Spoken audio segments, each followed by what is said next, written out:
Ayan nga guys, galing po ako ng trabaho niyan. 3 araw po akong duty ng panghapon at naisipan ko pong maglaba. Naku po, yung aking anak-anakan sumama sa video.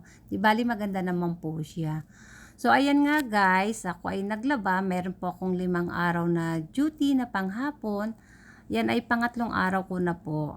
So sa pangatlong araw kong duty, ako po ay talaga naglalaba para less po sa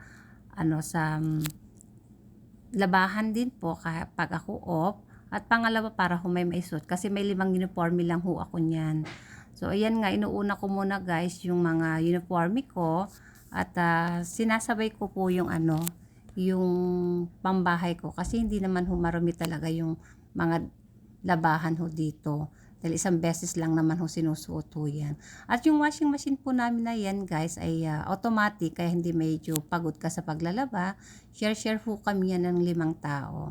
So habang po ko naglalaba, ako po ay nagluto ng aking ulam kasi hindi ho ako kumain sa hospital. Hindi pa naman kasi ako gutom.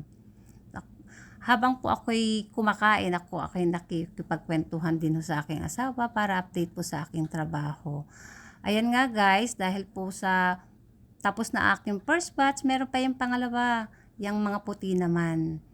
So, pagkatapos po niyan guys, habang ako'y naglalaba, nagplantsa ako ng uniforme para bukas. At sa wakas, natapos na rin aking trabaho. Ayan na guys, uminom na ako ng gatas. Thank you sa panonood!